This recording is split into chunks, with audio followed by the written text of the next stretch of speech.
Welcome to What If But Good, a podcast about writing badly until you can write well. I'm your host, Peter Lundquist. I'm your host that laughs too loud, Evan Pugh. And I'm your taller host, Silas Robinson. Each season, the three of us go through the daunting task of attempting to write feature-length screenplays from scratch in just 16 weeks. Will we succeed? Will we fail? Will we give up writing and take up the ancient art of finger painting? There is only one way to find out. Listen in each week as we battle our writing demons, each other, and the sound of a buzzing refrigerator on What If But Good. If you'd like to follow along with our rushed, unfinished pages each week, check us out at whatifbutgood.com and on all socials as Whatifbutgood. Hello. Hello. Good whatever time it is that you're listening to this. And welcome to another edition of a podcast without a name so far. Yeah. This is episode 2 of many. I'm Evan. I'm Silas. I'm Peter still. Yeah, and we're seeing if we can write some dang scripts. Because why not? We're all capable adults. How's everybody doing? Did you guys have a good week? We had a good week. I did. I had a great week. All of we. Was able to get some work done. Just doing this first episode kind of inspired me to do more and gave me more of a purpose to working on the idea kind of thing. So. Yeah, I definitely, there's a lot of downtime at my work, and usually that would either mean reading a book or more often looking at Twitter. And I kept thinking I gotta work on that script. I gotta get that stuff going. Yeah, and when you have homework that it has a date on it, it's more pressing than just I don't know how I'm going to fill the time right now, so I'm just going to do whatever comes first. And not only that, but also other people making other people involved in the process too. You owe it to these people. Yeah, exactly. Come through in the clutch kind of thing. I don't want to look like a goober in front of my friends, you and Peter. Robbing Pew to pay Peter. Right? Exactly. I got to stop doing that. So do you guys want to talk about what let's go over what homework we set for ourselves and then say what level we accomplished that to? Okay. How far along we thought we got on our last week's assignment. Yeah, definitely. So let's start with you, Silas. Okay. Well, I certainly had the least of anybody last week. That's why I'm honestly most curious about what you came up with because your idea was so... nebulous. So non-specific. I feel actually really good about what I came up with. I think I have a much more specific pitch. It came to me in having trouble falling asleep. Peter, you gave me some really good advice last week, which was try to come up with, sort of figure out what story archetype this is, if we're kind of clumping up movies into sort of big broad groups. And I feel like this story is going to be a Lost in the Maze archetype, which would include such films as Inception, Jumanji, Charlie and the Chocolate Factory, Stalker, the TV show Maniac, Jurassic Park. So the Minotaur. Yeah. So it's a hero's journey in a confusing ass place. It's not really a hero's journey. Okay. I'm sure it'll hit a lot of those same beats, but the sort of similarities I found between all those movies I just listed is that it's a group of people that are trapped in a place, and the sort of end goal is just to get out of the place, and the sort of their success or failure therein is going to be, they sort of go through a series of small, seemingly unrelated challenges, right, which ultimately their success or failure is determined by kind of their own personal shortcomings and what they're bringing to the table. Mm-hmm. Then sort of, at the end, they get out of the maze, and the sort of happy ending or sad ending is they have been changed by the maze. Mm-hmm. Is it for good or is it for bad? Right. Okay. That's do we leave owning a chocolate factory, or do we leave a madman who's sort of fallen down some dark rabbit hole? Usually they get the chocolate factory. So the homework that I gave for myself last week was I had sort of a vague idea that I wanted it to be about a sci-fi story about sort of going from one kind of more real grounded space into sort of more of like a dream-like simulated space. And I think I knew I wanted a female protagonist, and I knew that that was sort of where I was at. So the thing that I came up with is I thought that this could be really fun if the story is about feeling like you have not lived up to your potential, like sort of like midlife, quarter life crisis of, because I feel like in all of these stories where there's some sort of simulated sci-fi space, there's always an element of kind of unlimited creativity, like in The Matrix or in Inception. Like whatever you can dream up, you can accomplish. And I feel like the way that I personally related to that most was, I know a lot of people that thought they would be doing a lot more creative stuff by now. Like us. And the premise of this podcast. So the setting that I kind of the pitch for this is it's a future, which is a pretty bleak future. It has a lot of apocalyptic feeling stuff, except it's not like there was a meteor or there was a zombie outbreak. It's just like stuff just kind of kept getting worse for a couple hundred years. So this is what year are we talking if you had to put a year on it? I'm not going to. Like, so an alternate unknown. Exactly. Yeah. It'll be pretty non-specific in that. I don't want it to be like the Statue of Liberty. Okay. You don't real world landmarks kind of thing don't play in. Yeah. I don't think that's necessarily the flavor for this. Gotcha. It's a world where it's pretty much universally not safe to go outside without some kind of breathing mask. So 2030. Yeah. 2020 in Los Angeles. Yeah, exactly. People are extremely poor and live in very, very, small, rough conditions. But like the few things that they own are like fabulously expensive luxuries that their lives have been structured around in a way where they can't live without them. Topical. And the primary form of entertainment in this world, more so than any other thing, is this. It's sort of like a VR experience, except the whole thing happens in your mind. You have like a capsule or a tablet, and you hook it up to your brain, and it's like you take a little nap, and they have just designed a dream for you, and maybe you're fighting robots in space, maybe you're an explorer in the jungle, and people are bankrupting themselves buying these things. People die in these machines all the time. It's like the primary way that people ingest culture is these like video gamey, dreamy experience things. So our main character is a woman who really, really wants to make these. She loves these. She sort of always pictured herself as someone who would design these like simulated dream experiences. She made one when she was really young that not very many people saw, but the people did see it, gave her good feedback.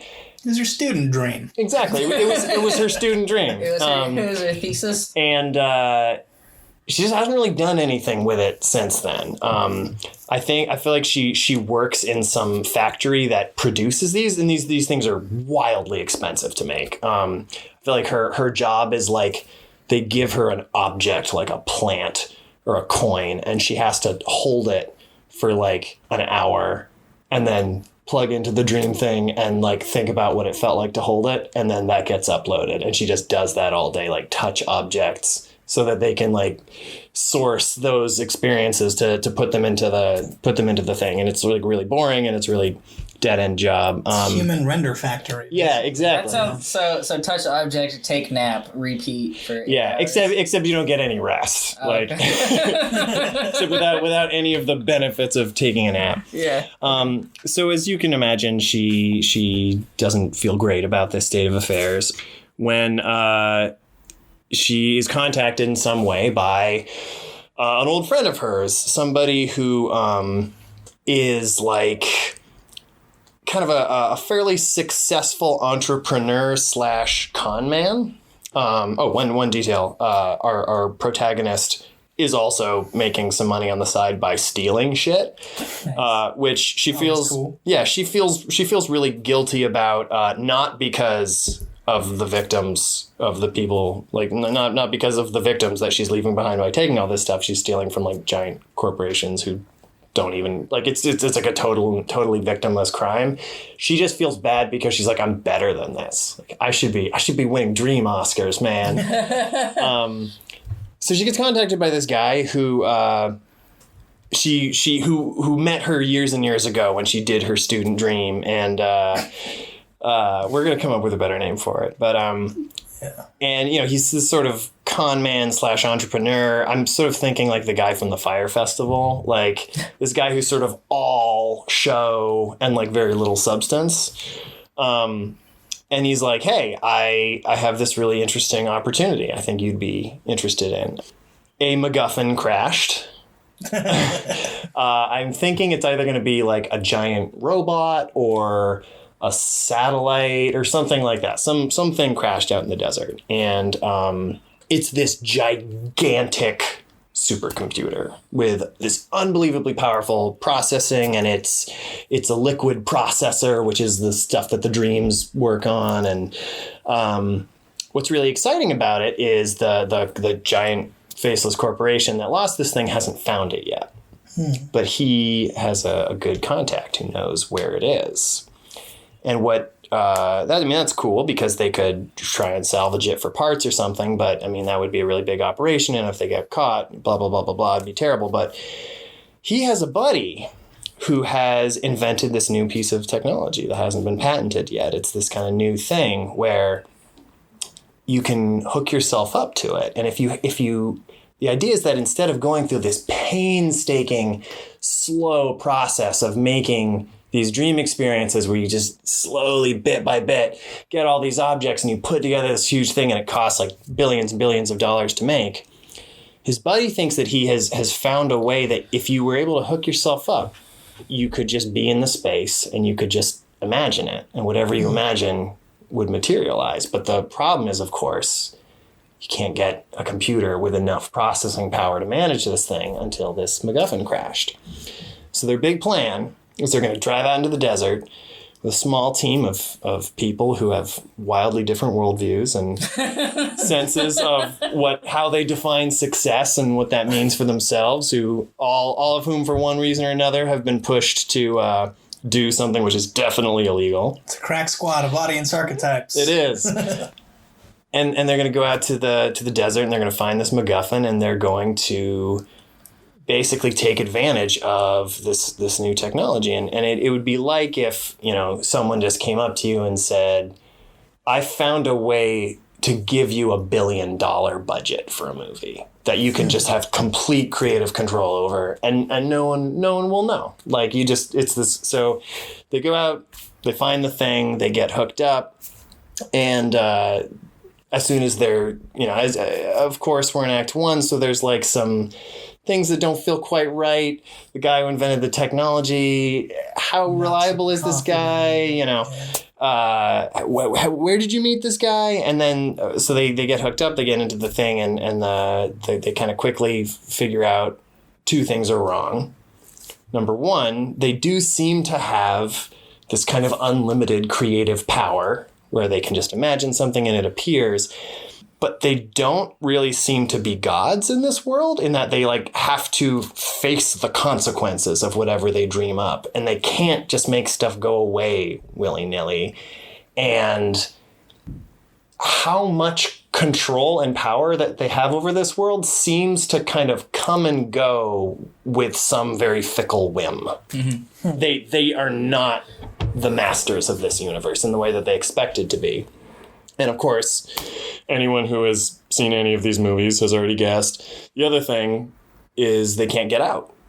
There's a very, very simple way that we've established in the first scene, which is just how you hit exit. You hold down the power button, or there's something that's just, it's how you wake up from these dreams, and it doesn't work. So now they're stuck in this space where it's dreamlike and it's sort of coming from their minds, but they're now lost in a maze and they have to work together or work against each other, or they have to figure out how they're going to get out of this thing. So that's my pitch. I tend to, so that was just sort of figuring out what the hell the story is about was my first assignment. The second assignment was coming up with a bunch, like what the characters are going to be in this. And I wanted to do that before I came up with a beat sheet or a outline, because I always go straight to the outline and then we talked about that. Yeah, exactly. And that's actually a good thing to do in a movie like this, because it can just turn into like a parade of archetypes. Right. You know? Yeah. And so you don't want to be Armageddon. You don't want to be Armageddon. I cannot stress that enough, listener at home. Unless you want a Criterion release. You know what the Criterion is for the Criterion Collection, right? And there was it like an insurance thing? You just gotta ask. It's like the Hollywood Walk of Fame, you know? So I have I've done my best to avoid the temptation to beat this out, and so to speak, and instead I tried to sort of decide what I think the big themes are of the movie, and then come up with 4 or 5 characters that none of whom would agree on the theme if they got talking about it, just because I feel like that way there's always going to be something to propel the plot forward. And I feel like the big theme of this is success, and how the individual characters define their own success and how they define success in others, and how they are processing the feelings of regret they have about how they've spent the first half of their lives. And I have a little paragraph for each of those characters, but I've also been talking for a while, so I wonder if maybe we should come back to that later. Hand it off. If we could talk about just a little bit what other fictional touchstones sprang to our minds when we were hearing Silas's idea. Yeah, that's a great idea. That'd be good. What do you have anything, Peter? As a matter of fact, I do. I've got a couple. So the first thing, when you were describing, it's like a bad future where people consume limitless entertainment that's very expensive and difficult. I thought of Ready Player One. Oh, sure. Which, I don't know if you've seen or read it. I read the book. I didn't watch the movie. But Ready Player One is basically like if a really hacky script doctor came into Infinite Jest. It's like, now, bigger, faster, funnier, please. Let's throw in a reference to war games and just all this other stuff. It's a post-apocalyptic future where the way to find a true hero is the person who's memorized the most 80s trivia, the decade of which I grew up. But beyond that, it's like the setting is kind of similar, but the theme is very different because. So I was going to talk about this a little later, but I reread Blake Snyder's Save the Cat this past week, which is congratulations. Thank you. Which is a book that, among other things, deals with story archetypes. We talked about it a little bit last week, but it talks about how screenplays fall generally into a few different kinds of story types, regardless of what their genre is. And I feel like Ready Player One is very much like a wish fulfillment story. Yeah. And this, I don't know exactly which of his categories he would use to describe it, if it's what he calls institutionalized, or if it's what he calls the Golden Fleece because it's got quest elements, or if it's even, whatchamacallit, just rites of passage because it's about how these people change internally, or even Monster in the House, where the monster is the house. So even so, all these kinds of movies, all kinds of types of movies are distinct from the straight up what he calls out of the bottle, which Ready Player One is. You basically make a wish, the wish comes true, and but it's not what you wanted. Which there's an element of that in your story where your hero wants a huge budget life or whatever. But it turns into sort of how her desire is subverted. Right. Right. So So Blake Snyder, if he were still with us, which unfortunately he's not, he would probably say like, oh, if it has this element, it is this. Right. But I think stories can be more than one kind of story. Yeah, the thing I've been thinking about, it's interesting you mentioned the wish fulfillment thing, because I feel like any sci-fi or fantasy story has to have some element of wish fulfillment, even if it's just like with Lord of the Rings, like it just would be cool to be in that place. They just made the place feel so interesting and intricate, and like there's hidden doors everywhere, and there's like made it into a character itself. Yeah, exactly. Like even if it's just something as kind of simple and subtle as that. But in looking at sort of all these, what I've been calling the maze movies, like Jurassic Park or Inception, Tron, for sure, yeah. Gamer. They're... That's the one that I thought of for some reason. I feel like all of those stories have an element of there's something that would just be so cool if you got to play with it. Mm-hmm. The magical chocolate factory, seeing dinosaurs, being able to magically summon monsters with a board game. Like there's always something where it's like, it would be so much fun to be 9 feet tall and blue. If it just, yeah, there you go. Well, yeah, that's a different kind of movie. But if it wasn't for, and then there's this X factor, which then takes that really fun thing and kind of ruins it in some way. Right.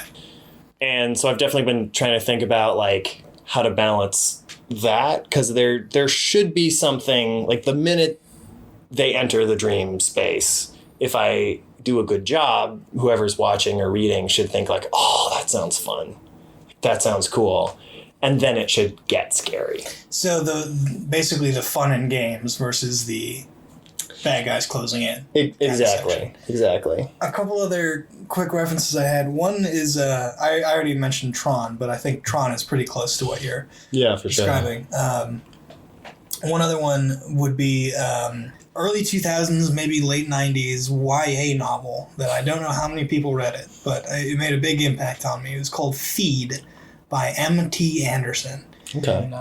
Feed is this book about a world where everyone has a chip implanted into their brain that they use for communication, that they use to consume all entertainment, that basically just is what we use smartphones for, except it's directly in their heads. And this was written before the dawn of smartphones. I read it when I was too young to know smartphones weren't out yet, basically. Right.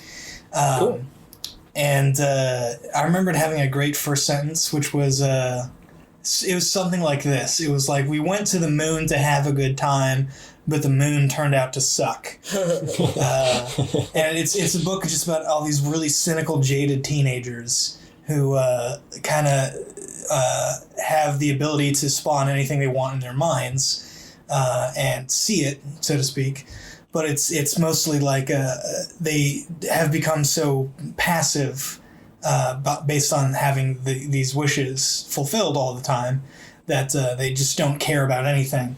And then there's like a counterculture, subculture thing where like people are getting the feeds ripped out of their heads and dangerous surgeries and all kinds of crazy stuff. It's maybe not directly related to what you're talking about, but when you said like dystopia and dreams and entertainment, that's what popped into my head. Cool. Evan, I haven't seen Gamer, actually. I don't know much about it. Could you talk about that one? Maybe some other things Silas made you think about? Gamer was from the directors of Crank and Crank 2. And Ghost Rider 2. Ghost Rider. Oh, yeah, that's right. They did. Neville Dean Taylor. But this movie was like Gerard Butler was a prisoner who was forced to be like a mark, or like the way the premise of the movie is that there's a game out there where you control a real live human being and a first person shooter, and then the players in the game, like live game, are all prisoners. Right. So the way that they keep the prison population low is that they just let the like as our entertainment you go out and you kill them. It's fucking weird. It's cool. I haven't seen it in a while, but it's that same idea of like wish fulfillment. And, is Gerard Butler a prisoner or a gamer? He's the prisoner, and then like the gamer who controls him is like this teenager. Gotcha. And they like team up to take down the system. Yeah. Okay. As you do. Yeah, of course. And Michael C. Hall plays the bad guy, and he's real good at it. He's great. It was like right around early Dexter when he was still like popular. Mm-hmm. Then they made late Dexter, and he was like, nah, Yeah. But, wild. But yeah, it's a okay movie.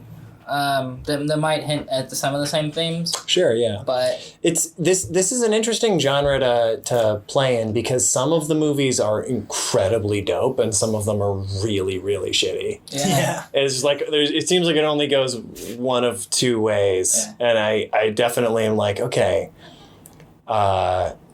Jurassic Park good. Ready Player One bad. Yeah, I'll definitely have to do some thinking as to what works about the ones that work and what doesn't about the ones that don't, and try and. I think of the Ocean's movies a lot too. Yeah. And how those are able to have well defined characters. Not all 12, all 12, but like they had at least a handful of people you could identify with, and I think the biggest way to create notable characters through an ensemble is how they exhibit change throughout those 3 acts, and I think figure out who these characters are and how they change, what their goals are and how they change towards those goals. That's kind of like what I've been. Yeah, should we talk about those characters or should we hear about somebody else's project? I'm a little curious about these characters. I mean, we were Okay, I'll be somewhat brief. The main character I've named Flora. I think you guys have already heard a fair amount about her, but she doesn't feel like she's lived up to the dreams that she had for herself when she was younger. There's this guy that she knew from back in the day who's this kind of con man guy. His whole personality is kind of built around the idea that he is incredibly successful, and any challenge on that is going to be really threatening for him. When he hasn't kept in touch with her, and when he met her, he sort of saw her as this kind of bright young star. He saw this student thing that she made, and so he doesn't realize that she doesn't see herself as a success, and he also doesn't know that she hasn't really done anything since then. So then the next character is the guy who invented this technology, who I've named him Ivan. And he grew up super, super poor. He has absolutely no interest in these dream stuff. He sees this as frivolous. He sees it as a waste of money. And he is incredibly proud of his own accomplishments, which he attributes to his intelligence, his hard work, him staying up later than everyone else, getting up earlier than everyone else. Hustle and grind. The Memphis Grizzlies. That's great and grind. Continue. This guy sort of feels like, okay, I should mention the entrepreneur character is named Joaquin. He feels like, okay, Joaquin is probably going to be in jail in a couple of years, but he's helping me get to the supercomputer, which I can use to test this technology, and this technology is going to make me a millionaire. He is super threatened by, he when he's going to meet our main character, he's going to be like, okay, she came from money, which I didn't. She sort of wasted her whole 20s blogging about the entertainment, and she works like a minimum wage job. He's going to be completely dismissive of her and be like, oh, if you just gotten a real job like I did, then you could have been really successful, and this is why I'm great, and this is why you suck. Next character is named Margot, which is that guy's assistant. She is really young. She's sort of a mirror of what Flora, our main character, was like maybe 10 or 15 years ago, except that she is really interested in the technological aspect of it. She doesn't see herself as like an artist. She just like, I just want to work. I just want to work in the business. Mm-hmm. And so she's interning with Ivan. She's like his apprentice. So Ivan thinks she's awesome because she feeds into his ego, and he's like, she is soaking up everything and she's learning really quickly. But Margot thinks that Flora is awesome because Flora works in the business. She touches the plants all day. She sees that as like this huge success. Like, that's so cool. I can't believe you get to be in the warehouse. So those three characters are never going to agree as it's going to be uncomfortable to be in a car with those three people because they see each other in really different ways. And then the last character I came up with is I named Tarika. And my idea for her was that she is someone who, like, many years ago was a wildly successful producer of these experiences. She did really well, made a ton of money. Her name was in the credits of, like, so many big, huge things. And she just didn't really... She had a formula that was working really well, and she stuck with it. And the technology changed, and interests changed, and she didn't really change the way that she was making stuff. So it's been many years since she has gotten the opportunity to work on something. And it's been even longer since she's had a hit. So she's pretty desperate, super bitter about, the sort of hand she's been dealt. And she really, really wants to give her career a jump start and kind of get back into the game. She thinks Joaquin is an absolute moron who is full of shit, and she has basically zero respect for him.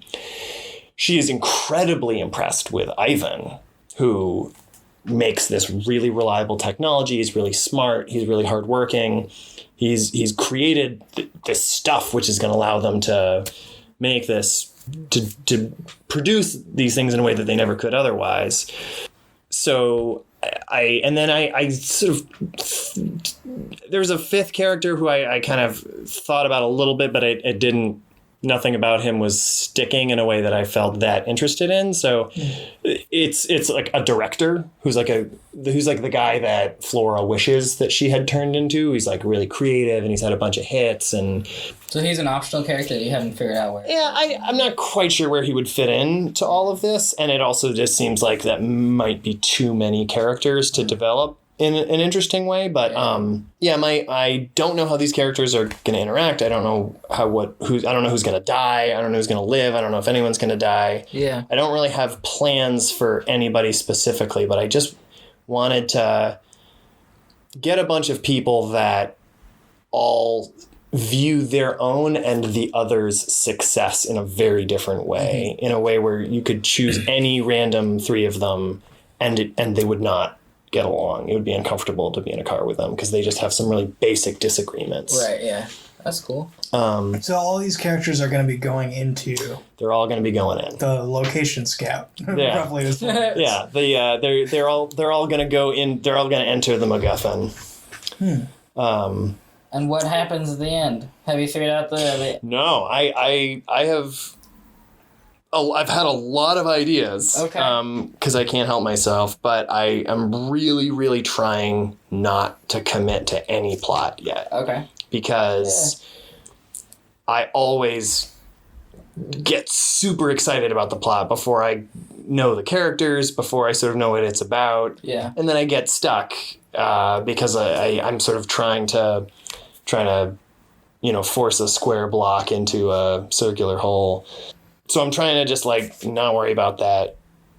Make characters I'm interested in, really figure out what I'm trying to say. I think that the next step is, so if this story is about creativity and, success, right? Success and how we define that, I have to figure out what lesson you have to learn in order to escape a maze of your own shitty ideas and failures. Yeah. I have some ideas on that. Nothing I'm really willing to commit to yet, but I definitely want to think about it from that angle before I'm So, the first thing that happens is they're in a jungle. Yeah. And then second, they go to the desert world, and then there's the fire world and the ice world, and then the food world. the food world. Someone's been playing Mario. Gotta have the food world. There's gonna be a water level, which will be the worst part of the movie.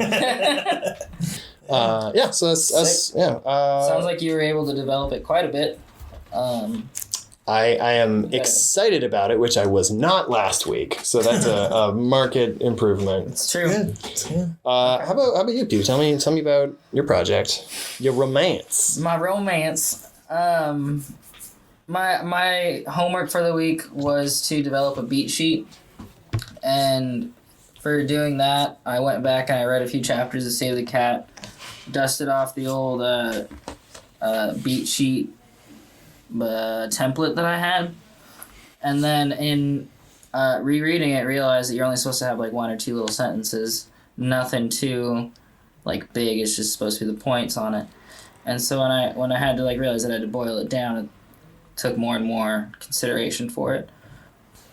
Do you want me to read it out? What do you want me to do with this? Yeah, I would say like we could walk us through the beats that you came up with, and then sort of tell us how you made those choices. What? And if it makes sense, also, I think it's always helpful to do kind of an outside in kind of perspective on a beat sheet, where first you say like roughly what your story is about, and then you say the very beginning, the very middle, the very end, and then you kind of flesh them out. If that makes sense. Yeah, totally. I think that's a great idea. So opening image. So let's just say the basic plot that I got it down to was that Rebecca and Steve meet in college. Steve introduces Rebecca to Jordan. She chooses Jordan over Steve. We cut to 5 years later, where Rebecca is wondering why she's still with Jordan, and Steve wonders what he's doing with his life. Meanwhile, Steve's friends Cosmo and Lena hire Rebecca to work at their brewery as like a social media manager. And from there, Steve and Rebecca wind up reconnecting. And we kind of go through that first initial phase where everybody's like reconnected and everything is good and everything is going okay. And then it kind of comes to a point where Jordan proposes to Rebecca and Steve and Cosmo get in some kind of fight. So Rebecca goes into like kind of debating whether or not she wants to be with him anymore now that she's met Steve again, and those types of things. And Steve and Cosmo kind of drift apart. And my question for this part of the movie was like, how much time passes? Is it like 6 months? Is it a year? Until Lena gets sick, and that brings them all back together. And Rebecca sees that Steve is still there for Cosmo even after everything that's happened.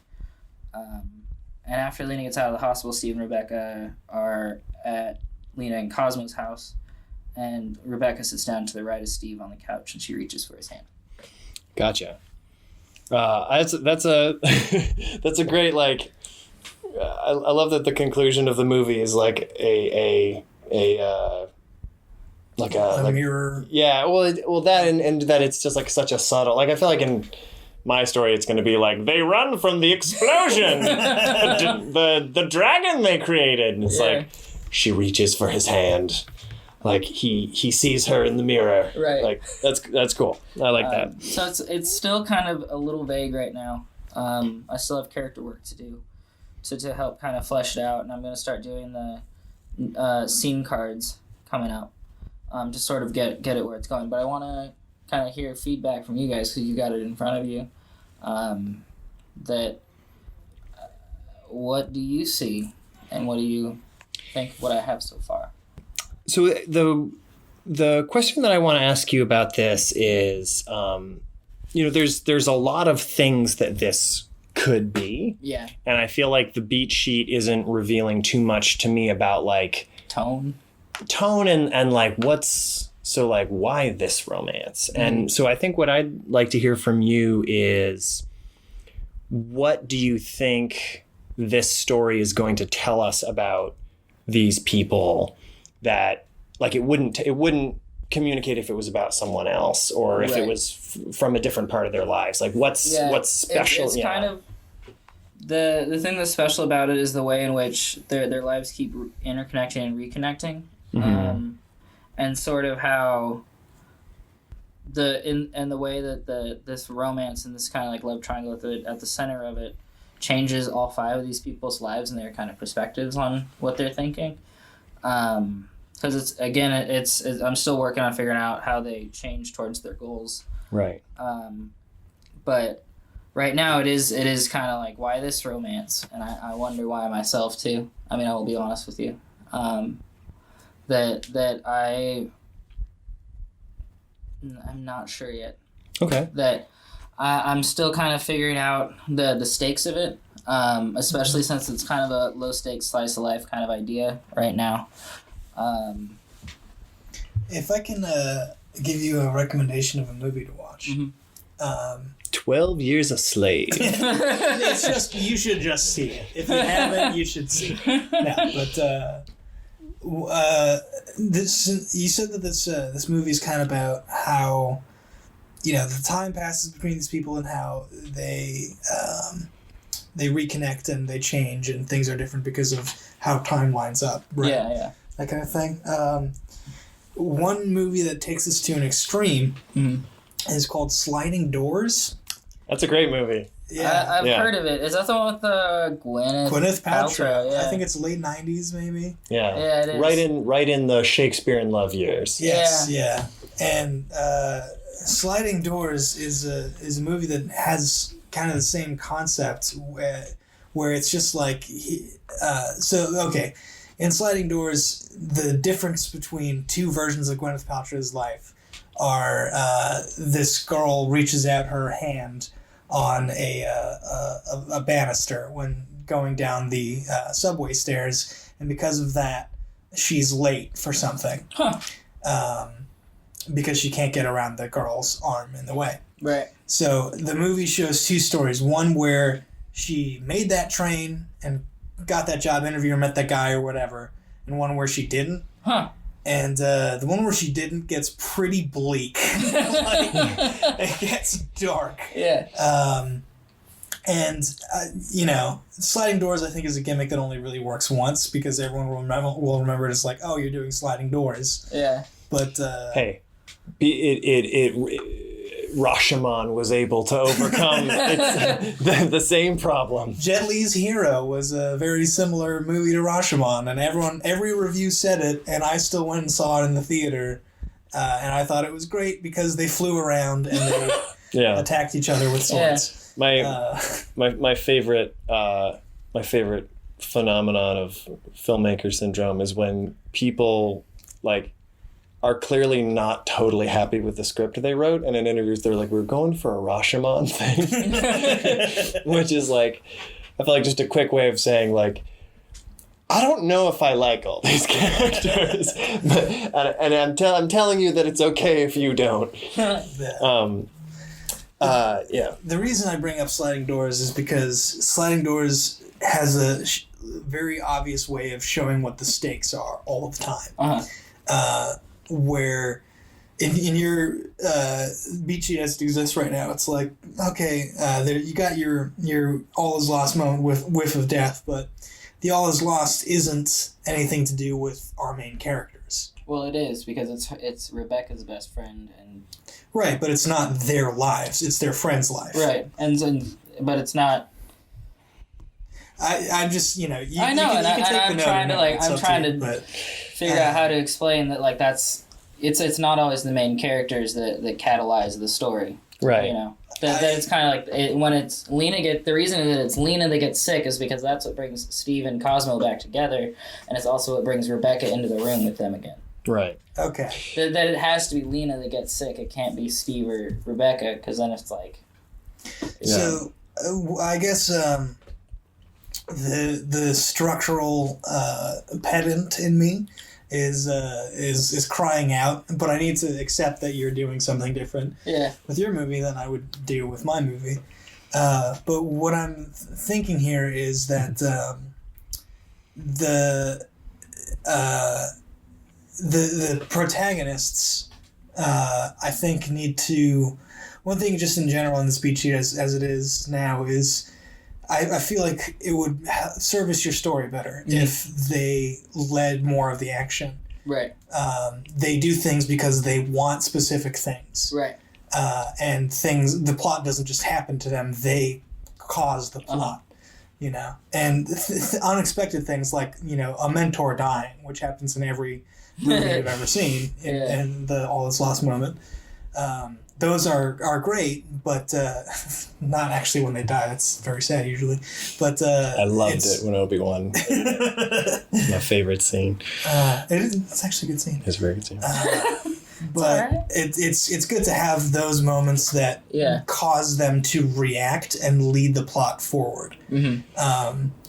And I think that one thing, you know, right now it's just a beat sheet, but one thing that you'll need to think about as you move forward into drafts and outlines and such is, are my heroes of my story leading, so to speak? And I've always had that problem. Even with Wings Wouldn't Help You, the book I worked on, or I'm trying to finish, it's kind of more of an ensemble piece, and the main character does get lost a little bit in that. I've always fought against that. It is nothing new, but it's definitely something that is true.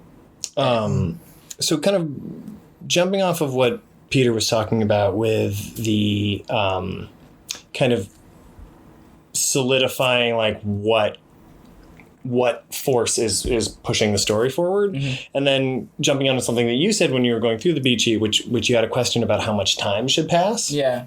Something which occurs to me about this is sort of on the surface, looking at the start and the end and the middle, it's a story about two people sort of hitting it off and being attracted to each other and then drifting apart and then coming back together. Right. Which is very compelling.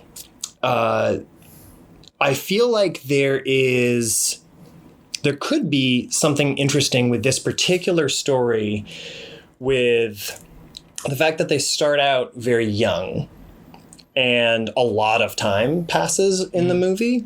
Yeah. I think you could do something really interesting and special here if that was sort of like that romance is almost sort of like a prophecy at the beginning, but then the movie feels more like, here are these 4 children, now watch them grow up. Yeah.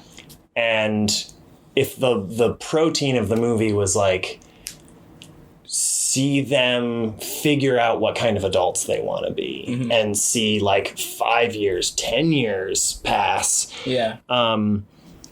And like a really big chunk of time where by the end of the movie, like I like, you know, there's so many movies where it's a romance and it's like, she's engaged to somebody else. She's not one of the cool kids. Like he can't. And it's just something like very, there's a very specific, easily confrontable problem that needs to be overcome in order for the romance to occur. Yeah. Which I don't think is particularly true to life or healthy. And I like the idea of a sort of a coming of age story that is framed around a romance where what happens is they grow up. And that's sort of the thing that needs to be overcome. And it's not like, you know, for most of like the text of the movie isn't, you know, Jordan trying to come up with the perfect thing to say or figuring out what kind of bouquet of flowers to get or something. It's, or Steve, sorry, not Jordan, Steve. It's like, I'm getting my first apartment. My friend got really sick and I don't know how to deal with that, you know, and that, you know, once they've kind of come out on the other side of that and they've transformed just by life happening to them and having to make really difficult decisions and kind of accept their own adulthood, like that's when the romance happens, not because he, you know, played the song that they had sex to on a boombox, but because your eyes. yeah, just like they're grown-ups now. I really like that perspective, I think, because the movie that I thought of when I saw the very beginning of your beat sheet was not a great movie, if I recall correctly, but I saw it when I was like 17. It's Just Friends with Ryan Reynolds, where the first 10 minutes of that movie, 10-15 minutes, are he is an awkward teenager in a fat suit. That's right, that fucking movie. Yeah. And then he leaves his hometown and loses the weight, becomes a successful actor or musician or something. I think it's a musician. And then he comes back and he's like stuck in his hometown for like a week or two. And in that time, a romance blossoms. And it's, if I recall correctly, it's the same general thing where it's not like, she's with someone else and we gotta, fight that guy and push him off a cliff. Poor Bill Pullman in Seattle.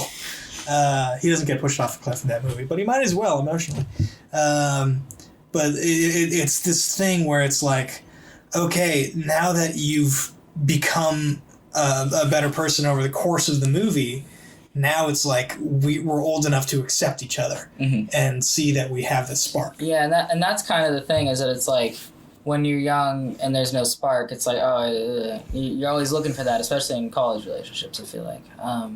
But as you get older, that spark diminishes more and more until it's like you just start to see who you want to be in another person, or something like that. Right. Yeah. One thing which I would say, like I'm kind of rereading over the beat sheet, something that I think could be the difference between this being like a really interesting coming of age story and not that is the character of Jordan. Yeah. Who is the guy who's dating the girl our main character has a crush on. Right. Who also, that Steve introduces, like Steve and Jordan are dorm mates in college, and like he introduces Rebecca to Jordan and then loses him to Jordan. Right. And then they all wind up moving back to LA from where they go to college in Oregon. Right. And that's kind of the other weird thing, that it's like he doesn't know she's in LA. Right. He doesn't know she's still with Jordan, anything like that. So like when he walks into the office that day to like just go see Cosmo and Lena and realizes she's there, she's like shocked. It's like, what the ever the fuck are you doing here? What a coincidence. Yeah. I think that something I would highly recommend thinking about going into this is, I think that if Jordan becomes a villain in this story... He's always been sort of like the antagonist. Yeah. I think that could really hurt the piece. Yeah. If Jordan becomes the bad guy. Well, he's not so much like the thing about him is that when it comes to like how Rebecca feels about him, it's less that he's not doing anything wrong, and it's more that she doesn't feel fulfilled. Right. And that doesn't make him a bad guy. It just makes him wrong for her.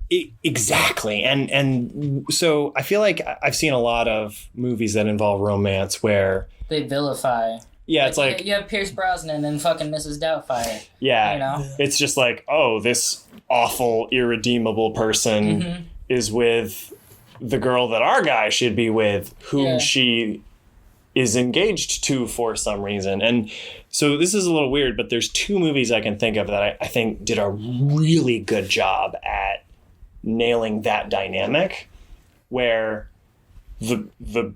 it's exactly what I just said. The girl our main character is supposed to be with is with the wrong guy, where the guy isn't really interesting three-dimensional person. Battle of the Sexes, which was I think one of the most underrated movies the last couple of years, with Emma Stone and Steve Carell. The tennis movie. I thought that was a phenomenal movie, and Emma Stone is married to a man in that movie, and a big plot detail is that her character is a lesbian, and she falls in love with another woman, and there's the big scene where the woman she's having an affair with meets the guy she's married to, and you're like, okay, well, he's obviously like a awful piece of shit, and he's like awesome, and he completely knows what's going on, and he like... he has a really interesting perspective, and in a weird way, he kind of almost ends up being the Obi-Wan character because like, he's like, listen, I've been married to this woman for years. I know her better than you do. I know she's not attracted to me, but I just want her to do really well at tennis. And I am really good at supporting her. And I don't know if you are. Her tennis has gotten worse since you two have gotten together. Yeah. You should really think about what you mean to her. And it's a really interesting dynamic, and it doesn't play out the way that you would think it does. And I think that really elevated the movie. The other example of that is Superman Returns. Oh, wow. Brandon Ruth one? The Brandon Ruth one, which is... It's Ralph, by the way.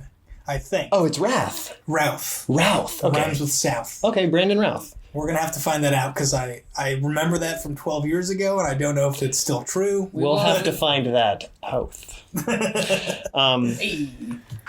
Similar situation. The Superman comes back to Earth, and the Lois Lane is married, and the guy she's married to is like a really, really awesome dude. And I think what's great about that is if we come back to Earth and the girl that we love is dating a guy and he's just an awful piece of shit, then it's like, oh well, this problem solves itself. I'm much better than he is, so I guess I'll just stick around and wait for the divorce.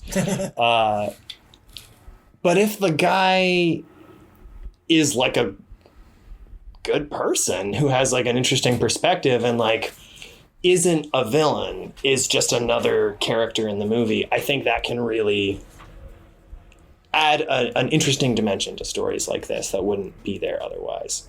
If I can provide a counterpoint, Please. I can think of two movies again, where the guy who is the wrong guy, so to speak, is really nice and good, and just not the right person for the woman that they're with, and everyone is like still pissed off about these two movies. All right.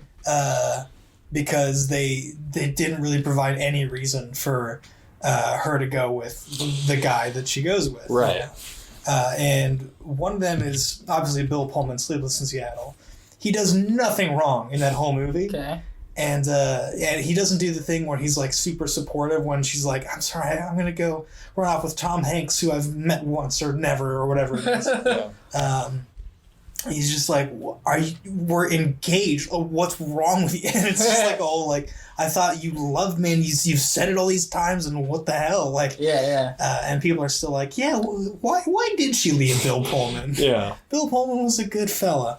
And then the other one is Liar Liar with Jim Carrey. Oh, yeah, because like the... Carrie Elwes, the Princess Bride. Yeah. He's a good dude. He tries his damnedest to like be good to that boy. And the big scene where it's like it's apparent that he's not the right guy is that the only sin he commits is he tries to do Jim Carrey's like dad maneuver, the claw. Yeah. Where he like is like, oh, I'm gonna whatever claw you, kid, with like this joke hand thing.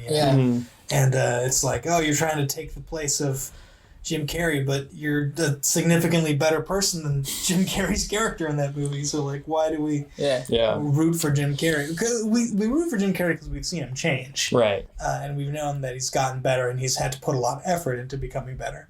But just something to be wary about is, like, you know, it's a spectrum. It's a fine line to walk. Yeah. I'm glad you brought that up, and I feel like the common denominator with both of those problems or successes in movies is the idea that it is a foregone conclusion that the woman is supposed to end up with the main character. I think is very harmful because that's an extremely toxic idea. Yeah, and if that takes the form of like, oh, whatever guy she's with right now is obviously terrible because she's supposed to be with our guy. He couldn't possibly have any other redeeming qualities. He's a different human. Versus, like, obviously she's going to leave this awesome, supportive, handsome, wealthy guy he's not the main character of the movie. And I think the common denominator in both of those is like the woman does not get to make a reasonable choice. Mm-hmm. It's just understood from the beginning of the movie, oh, well, she's going to end up with the main character. And then the movie just sort of treads water figuring out how to make that happen. And I think that if that feels like a foregone conclusion, it hurts the movie. Yeah, and that's kind of like the second act of it, and playing around with false starts kind of thing. Yeah. Where like Steve thinks that something's happening between like her and Jordan and tries to make a move. And she's like, no, I'm with him, and that kind of shit. Is something to consider. Yeah, like it'd be cool if Steve did not spend this movie trying to win Rebecca in any way. Yeah. Like, if they sort of have that romance at the beginning, and then a lot of time passes, and he makes a move, and she's like, oh, I'm with Jordan. And then he's just like, oh, okay, cool. Yeah. And then they are friends for the rest of the movie, and it doesn't come up again until the hand thing at the very, very end. Right. Like, that could be interesting. That could be interesting. Yeah. Yeah, it's just about some good friends growing up. Having trials and tribulations. And you can call it, they're grown-ups now, but they were kids before, so you can call it, like, they're additionally grown-ups. They're grown-ups too. Yeah, that's a good title. Yeah, grown-ups too, yeah. It's a great title. Yeah, it's a really good title. Oh, please excuse me while I turn this off and kick your asses. Peter. Yeah, so I think we're kind of running towards the end of our time here, so I'll try to be... this will get edited down. Yeah. We're going to cut out all of the stuff I said. It's true. You don't exist, Silas. It's true. Why are Peter and Evan constantly talking as if there's another person in the room, but there isn't one? That's the Holy Spirit. Schizophrenia of the podcast. Oh, no. So I did not do as much writing as I wanted to this week. I've had a really challenging week at work, and I expect next week will be even significantly worse. So I just have been getting home tired and thinking a lot, but not really putting stuff down on paper until today. So I put some stuff on paper today, and what I did, my homework to myself was to flesh out the characters and sort of the world a little bit of the story to understand better, what their dynamic is and who else is in this story other than the main characters. And I didn't really do the other characters on paper yet, but I think the best work that I did this week was really understanding the two leads and why we care about them and why they're going to have this kind of relationship that proceeds along the trajectory that it does. Yeah. What makes sense about them having a relationship where they have battles and then diverge and then come back. Why do they come back to each other? And so I wrote 500 words or something about the two of them. And Greg, I think, is the name of the main male character, and his whole thing is that I've described him before as a schlub, but he's deliberately schlubby. It would be very easy for him to accept giving up his independence in exchange for having a healthy life, but he chooses not to do that over and over and over at many opportunities, at each turn. And the other thing is, in the beginning of the movie, he's likable. We can tell he's got a good heart, and he does things that indicate this. I don't know exactly what they are yet, but he reacts kind of the way any of us would react if people were unnervingly peppy around us all the time. Yeah. Right. And have been for years, where he's just yeah, whatever, go fuck yourself. And he goes out and throws out the trash in a bathrobe, and people are like, hey, Greg, how you doing? No. And then he's just I hope you fucking die. Whatever. In a way, there's sort of an empowerment fantasy that just sort of you saying that and me picturing what the first act might look like. Mm-hmm. it sounds like in some ways he's in a world where he can be as grouchy as he wants with no consequences, since everyone is sort of has the peppy virus. Yeah. That sounds awesome. Like, I think there's a lot of fun that could be had there. Yeah, that's for the Act 2, especially the first half of Act 2, the whole fun and games. I think a big part of it is going to be like the two uninfected people in the world exploring what they can do in this world together. What they can get away with. What they can get away, because everyone else, not only do they exercise and drink juice, but they process conflict healthily, and they make healthy choices for themselves in interpersonal relationships. So there's a lot that I think, a lot of Play-Doh. Basically. Totally. And he's also kind of like, just to go back to Greg, he's kind of like Will Forte's character in the beginning of Last Man on Earth, if you guys saw that show at all. It's a show where Will Forte is the last man on Earth, he thinks, and he just completely wallows in despair. Like, he's miserable, and he's like... So the reason that I said that the Play-Doh, so to speak, is in Act 2 is because Greg, by the time the story starts, he's already done all of those things. He's already, to use an image from Last Man on Earth, he's already bought all the giant Jenga boxes in town and stacked them up on top of each other and then just knocked them down. He's done that 1,000 times. Like, it doesn't affect him anymore. It's not fun. So he wallows in despair, and so he has an important lesson to learn, but he is capable of learning it. Yeah, is what I'm going with for his opening, like how we meet him and how we understand him. It's like, oh, this guy sucks right now because he's been forced into the situation. He can have a little bit of fun with it, but it's not who he wants to be and will be if he has the opportunity to become that person. Right. So he's just a victim of circumstance at the beginning of the movie, right? He's a victim of circumstance that's in large part his own creation. You're right. Yeah. Which is what makes it fun. Yeah. It's like it's a choice. When it's a choice, it's a lot more interesting. Yeah. Well, and you have to imagine, like, if you know in the back of your head, like, I should really jog a couple times a week. I should stop eating all of this butter. But then, like, all of the people who do that are possessed by an invasive alien species. Like, that's got to take some of the fun out of self-care. Yeah. If you can't commiserate with another gross ape about there's no one he can talk to, really. Right. I went for a jog and it sucked. No, it didn't. You release endorphins, and that's healthy for you. Exactly. That's what anyone would say. Yeah, exactly. It's like, it's. I think I really like the idea of that because we all sort of like vicariously seeing somebody fuck up their life. Yeah. like there's definitely a pleasure there, but I feel like you've come up with a very clever way of not making him unlikable by, like, it's sort of hard to imagine not making similar choices in his situation. Yeah. Even though, like, he could just start jogging. Yeah, any of us could. Yeah, exactly. Yeah. So the other, the thing that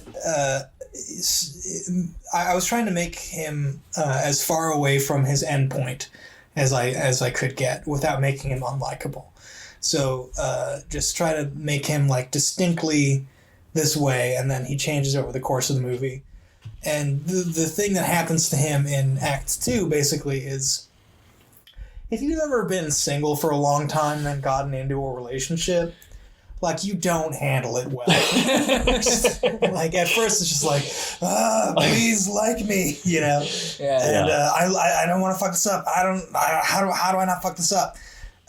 And that's what his inner monologue is, basically, when he meets his counterpart, whose name is Sammy, this young lady, and he does things that incidentally make him a good partner, but he's not a good partner, and he's not thinking about her perspective. Right. He's just like her needs. Her needs, yeah. Basically, he's like, I like her. I don't want to fuck it up. I'm just gonna do everything that I can think of that would be good, you know. Yeah. But not like putting himself in her shoes. Yeah, it's like a job interview. He's sort of giving her all the power and taking on the responsibility. Yeah. And like, Which is justifiable in a situation where she's been in a bunker for 5 years. Well, it's justifiable in the context of the story, but in terms of when she's grown enough as a person that she is no longer bunker girl, you know. But he's still proceeding in that same way. It's no longer justifiable, so that's why I have a confrontation. Yeah, where he starts out as a tour guide, and then she's like, I don't need a tour guide anymore. I just need a fucking friend. Yeah. So, I wrote here, it takes an explosive confrontation for Greg to finally wake up.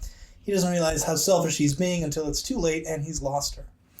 So, a very old screenwriting trope is to have each character have a want and a need, which aren't really the most descriptive words. A want is what they think they need to get, and their inner need, so to speak, is what they really need to have for themselves. Mm-hmm. Yeah, the want is like to get revenge against the people who tried to kill Don Corleone. Yeah. And the need is like to be respected by my family. Right. Yeah. And they'll often pursue their want, neglecting their need, and that's where the tension comes from. Basically, is that they're making all the wrong choices for what they actually need to get for themselves. So his want is to maintain his independence and get the girl, and his need to me is to become a person worthy of partnering with. Right. And then his arc is like, at the beginning, he's kind of like a selfish libertarian incel kind of guy. Oh, boy. Okay. Not full on. I'm not going to make him like a total piece of shit. Yeah. And you then at least have a character type. He feels very sorry for himself that he's not getting laid. Yes. That he's like, but he's also, the reason he's not getting laid is because he hasn't decided to live a better life. Right. You know? Yeah, he'd be like, I wouldn't be single if it weren't for these goddamn symbiotes. Yeah. Just blame it all on the symbiotes. Yeah. You know? And Sammy, on the other hand, this isn't the first thing I was going to talk about for her character, but I think it's important, is she, by the time she and Greg meet, she's been out of the bunker for a week. Mm-hmm. And has been passing as having a symbiote. Oh, wow. That's not how I wrote it originally, but I thought there was something really compelling to that she didn't just stumble out of the bunker and be like, oh my God, what is all this? But she realizes quickly, she's smart enough to realize what the symbiotes are doing, and then they can identify each other in some meet-cute way that I haven't figured out yet. The hot dog stand. They go to the hot dog stand, and she overhears him go like, you got any beef? And they go, no, tofu only. And she's like, who would order beef? What if they're at the hot dog stand and she drops her hot dog and goes, God damn it. And he just like, oh my God. Someone swore. She's not okay with this. Very minor inconvenience. Yeah. I've felt this excited since Nam. So a few character notes on Sammy beyond just that is she's just as independent as Greg is. And she kind of emotionally reacted to the arrival of the symbiotes similarly, and just took very different action based on that. She shut herself off literally, where she, she grew hydroponic crops so she could have energy to run on a treadmill, so she could power her grow lights, and just had a very monotonous existence for a long time. But she was deeply motivated the entire time by going, the humankind will prevail and succeed. She has like this deep-seated thing, like this stubborn determination to ensure the survival of humanity after the symbiotes are gone or whatever. She has faith that the symbiotes won't always be there. And Greg doesn't, like, he doesn't give a shit. He's like, yeah, whatever. They're here. Fucking whatever. And she's like, no, I came out of the bunker to see if there was another person that I could, like, talk to and that I could potentially further the human race with, you know, kind of thing. Yeah. And he's just like, yeah, whatever. I just get drunk and jerk off. I don't fucking care. You know. I love the idea that there's a, like, she hasn't realized that, like, yes, there was an alien invasion, but, like, it's totally it's totally, like, optional. Yeah. Like you can just decide not to be invaded. It's just that being invaded is pretty good, and it's people choose to be invaded. Your knees hurt less, believe it or not. The aliens have a storefront at the mall, kind of thing. Yeah. It's like, They do actually. That's what was. I don't know if you remember. I mentioned that last week, but that's like the big. The catalyst is he goes to the mall to get a symbiote implanted in his brain because he's like, I give up. Mm-hmm. Yeah. And then he sees her, and then the debate is they try to find each other. Right. So I also wrote here, Sammy is my answer to the question, what if Katherine Heigl's character in Knocked Up wasn't a sexist caricature of a mean shrew? Yeah.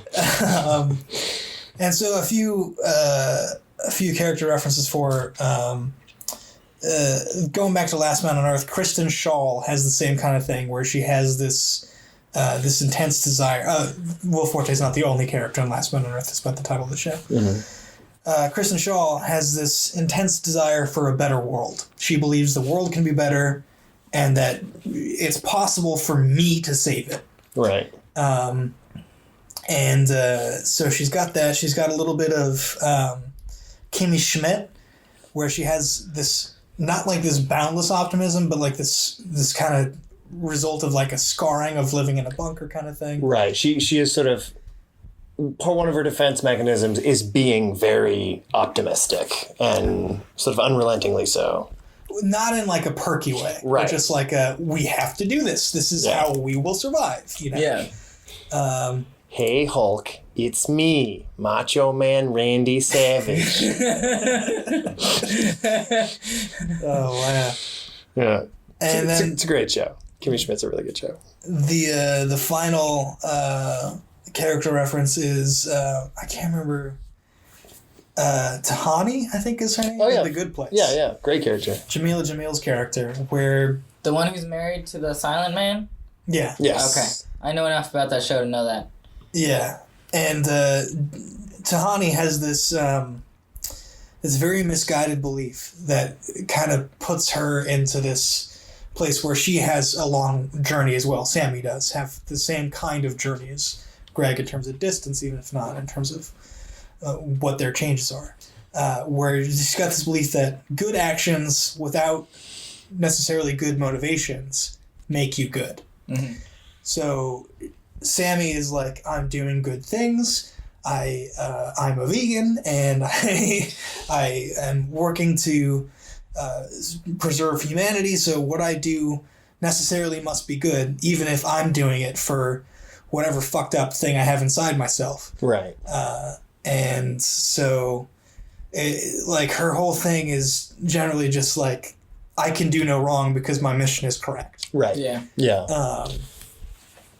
I love the idea that this guy is like sort of dedicated himself to a life of hedonism. Yeah, it's like to rebel against the like vegan CrossFit aliens, and then like he finally meets another non-possessed human who like also kind of does a lot of stuff. It's like, wait, what? If you were gonna eat tofu, why not just get the aliens?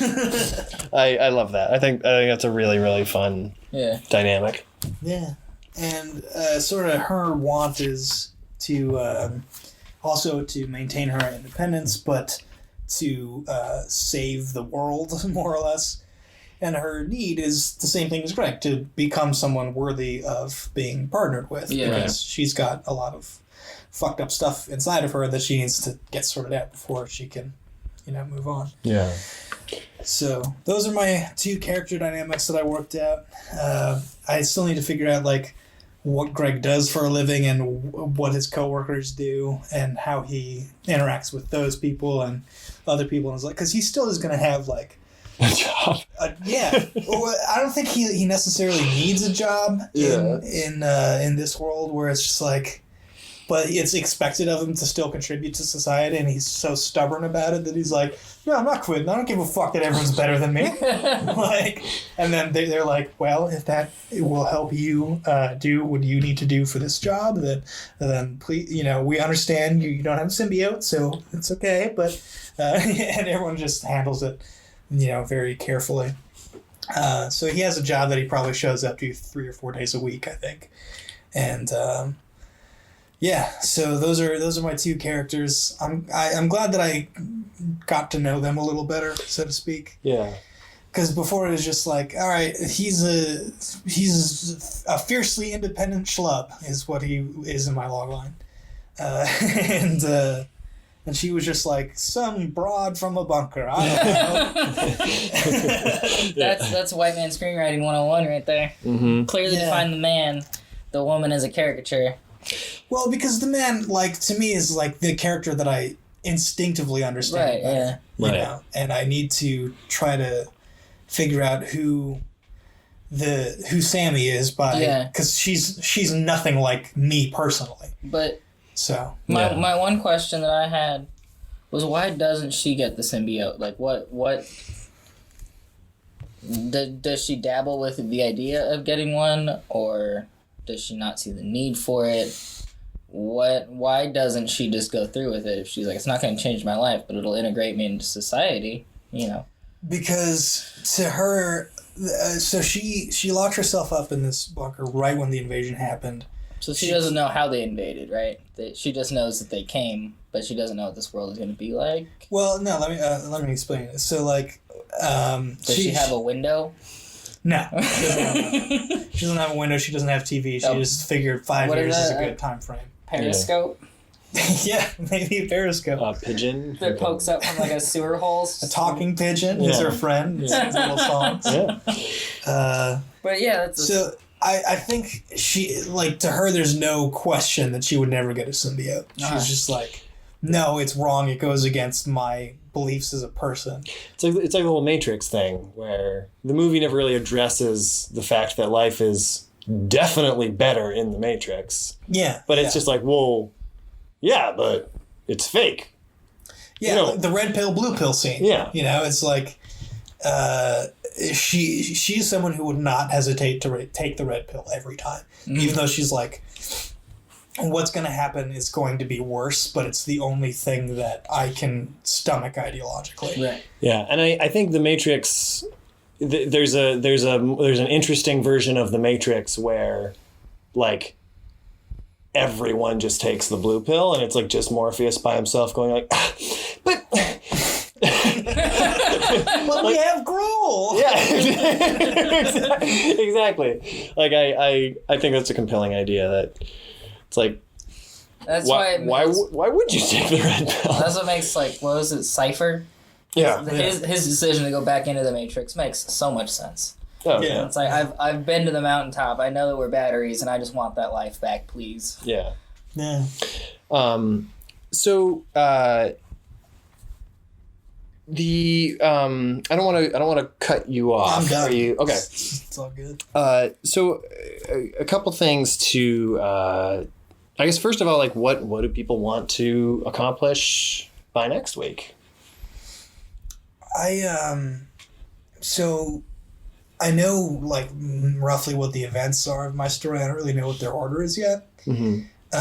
In terms of, like, when does the whole symbiote thing break down? Is that the midpoint? Is that the break into 3? I don't know. So I would want to probably try to watch a movie or two, and at the end of the week maybe have a beat sheet, or at least the opening image, the catalyst, the midpoint, the break into 2, break into 3 final image figured out. Right.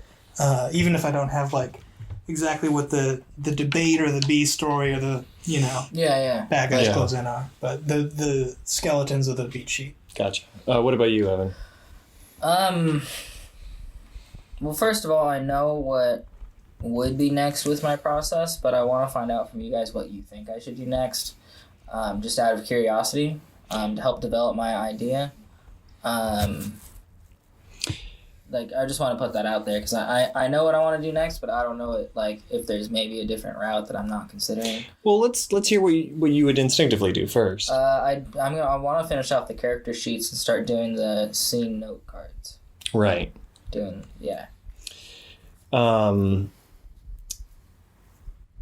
Yeah, I mean, I think that's a good idea. Definitely the character sheets I think is really valuable.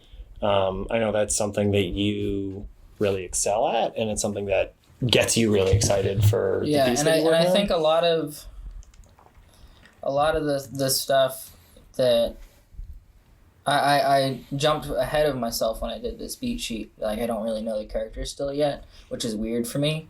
But I felt like I needed to just know the general trajectory of the story and kind of figure that out before I figure them out. For sure. That makes a lot of sense.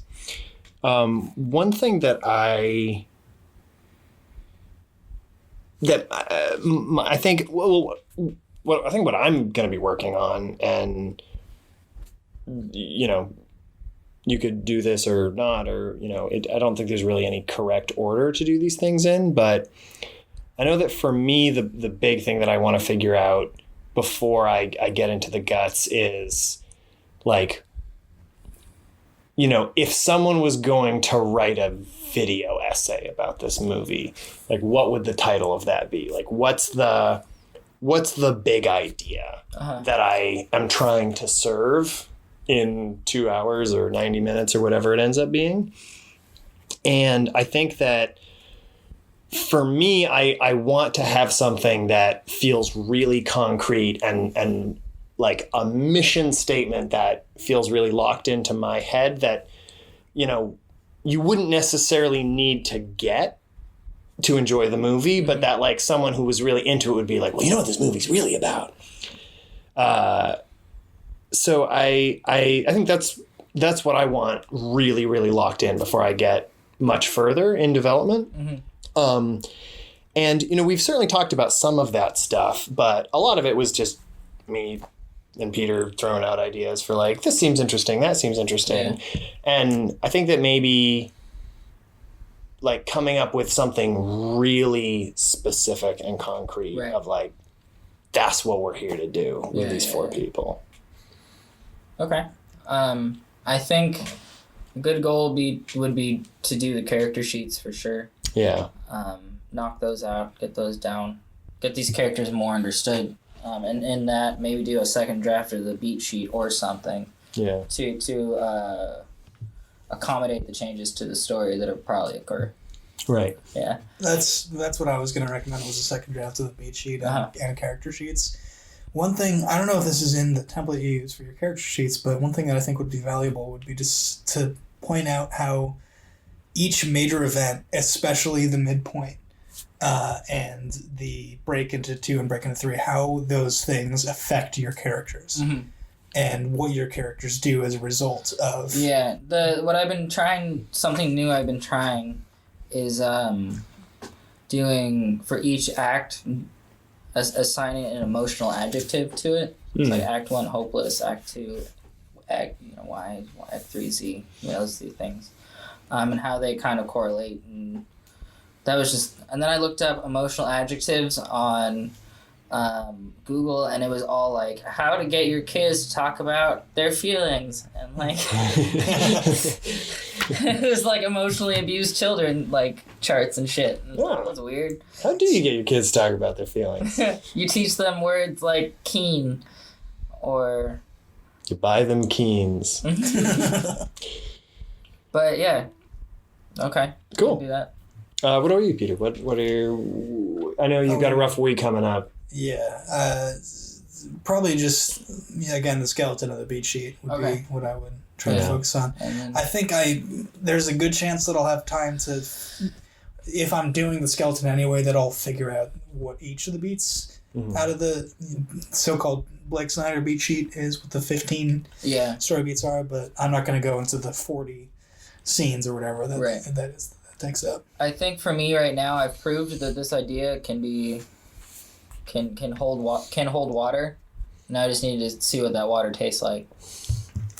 Mine tastes like coconut pineapple. That's what I'm drinking. Coconut pineapple sparkling water right now. So there's a cum joke in there. No. There's a cum joke. I was just saying, don't make it. So another sort of thing to address. So we have this whole project that we've embarked on from last week until when we want to have a first draft typed up for these is 16 weeks. Oh golly. Is the time frame that we've set for ourselves. 1 semester. So what is there, and I think no is a perfectly acceptable answer to this. We all have jobs and are very busy, but do either of you guys have like some midway goals between now and 15 weeks from now when it's like, thwomp, here it is, boys, read them and weep. Not currently. I could add that to my homework and come up with something, but I think if it is useful, I think that there's certainly something valuable about trying to move forward week by week and not necessarily focusing so much on like, I want to have, because, writing is, I think the whole reason we are doing this podcast is because writing is a very chaotic, unpredictable process. So yeah, I don't know. Is that something that would be helpful for you to talk about? Or I think that it would behoove us all to spend probably 4 weeks planning. Mm-hmm. And 12 weeks, roughly 4 weeks. Could be 5. Yeah. Is this 16 including today or 15 after today? It'll be 16 total starting with last week. So it was 16 last week, 15 this week. Next we have 14 weeks left. Yeah. Okay. Yeah. Let's say 3 weeks development. 3 more weeks?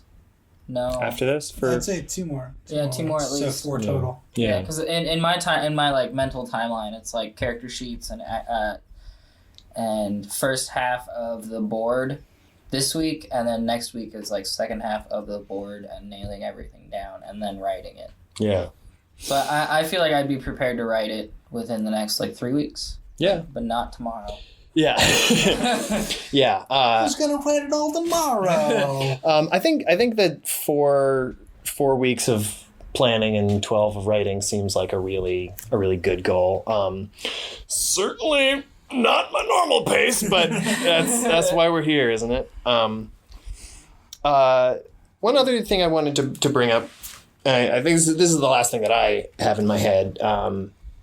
And I think it just is worth saying out loud that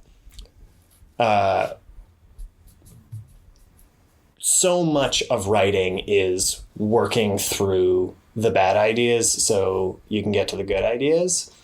And I know, at least personally, from my own experience, there's going to be some rough stuff that comes up as I'm working through this. I think it's worth setting the precedent that, like, we can share stuff here and not necessarily be looking for feedback yet. I think kind of spitballing here. I think there's definitely going to be times when I bring in stuff to show you guys where I'm like, I know this is rough. I'm not happy with it yet. It's just what I was able to come up with this week. And sometimes I'll say, like, do you guys have a better idea for this? There might be times where I'm like, I need more time before I really gut this. Yeah. So yeah, that's, It's all about gauging needs. Mm-hmm. Yeah. I don't know. Anything else you guys want to add? No, we're pretty long. We're pretty long, yeah. Yeah. Yeah, it's Good fun. talk. It's fun to talk about this stuff.